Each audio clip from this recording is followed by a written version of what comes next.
नमस्कार अमरावती. 2024 ते 2026 सभापती महोदय 2 वर्षाचा कालावधी झाला. मला पहिला प्रश्न विचारायचा आहे की ही दोन महामंडळ लवकरात लवकर घोषित करता येईल, त्याचा काही कालबद्ध कार्यक्रम घोषित करता येईल का?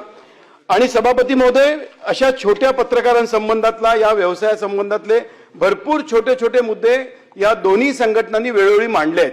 माझा दुसरा प्रश्न असा आहे की अशा सगळ्या छोट्या विषयांसाठी सरकारतर्फे मंत्री महोदयांकडे एक तातडीची बैठक लावता येईल का?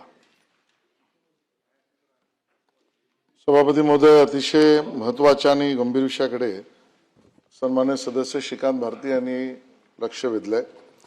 आणि हे आपण सगळेच जाणतो की आपण सगळेजण जी काही कामं करतो समाजासाठी, विविध योजना सरकार म्हणून आणत असतो, धोरण करत असतो, किंवा सामान्य नागरिकाचा आवाज ही धोरणं कार्यक्रम करण्यासाठी जो पोचला पाहिजे, सत्ताधारी असो विरोधी असो, या सगळ्यांना आपापल्या पद्धतीने राज्यहित, देशहित, समाजहित यासाठी सातत्याने बोलताना ज्या गोष्टींचा आग्रह आपण मांडत असतो त्या सर्व गोष्टी समाजाच्या संमतीच्या, समाजाच्या माध्यमातूनच आल्या पाहिजेत, असं मूलभूत कार्य हे आपल्या या वृत्तपत्र आणि त्यानंतर असलेल्या इलेक्ट्रॉनिक असेल, डिजिटल असेल, या वेगवेगळ्या पद्धतीने होत असतात. आणि म्हणून एका अर्थाने आपल्या संविधानात सुद्धा आपण त्याला एक महत्त्व दिलं आणि या रचनेला आपण एक स्तंभ म्हणून त्याचा उल्लेख करतो.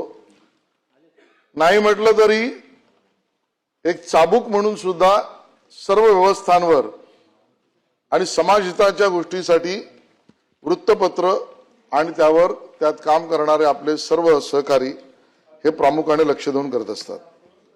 आणि म्हणून हा प्रश्न या ठिकाणी लक्षवेधीच्या रूपाने मांडताना त्यांनी एक चिंता व्यक्त केली, ती खरी आहे. करोनाच्या आधी आणि करोना नंतर वृत्तपत्र विशेषतः या विषयामध्ये काही प्रश्न जटिल निर्माण झाले. मला स्वतःला आठवतं की त्या काळात वृत्तपत्र आले तरी ते वाचण्याआधी त्याच्यावर पूर्ण स्प्रे मारायचा भाई, कारण आपल्या मनात त्यावेळेला भीती होती. किंवा तो उन्हामध्ये त्याला ठेवायचं, निर्जंतुकीकरण सहज होईल, वाळवट ठेवायचं आणि त्यानंतर वाचायचा. पण तसे करणारी लोक होती. डिजिटलकडे आपण सगळेजण गेलो, स्वाभाविक आहे, तंत्रज्ञानाच्या उत्क्रांतीचा तो भाग आहे. आणि मग या सगळ्यामध्ये एक तर सवयी बदलल्या, करोनामुळे बदललेल्या जीवन पद्धती, त्यात झालेला तंत्रज्ञानाचा विकास, या सगळ्या स्पर्धेमध्ये हे प्रश्न अजून जटिल बनले. आणि मग जो उल्लेख आपण केला की आता वृत्तपत्र विक्रेता आणि वृत्तपत्रात काम करणारे कर्मचारी आणि वृत्तपत्रातले असलेले पत्रकार, या सगळ्या परिवाराला अजूनचे प्रश्न गंभीरतेने वाटायला लागले. यदू जोशी आणि वसंत मुंडे यांच्या अध्यक्षतेखाली असलेल्या समित्यांनी काही सूचना दिल्या, काही बैठका घेतल्या, त्याचा सगळा इतिवृत्त माझ्याकडे, तो सगळं मी आता सांगत नाही.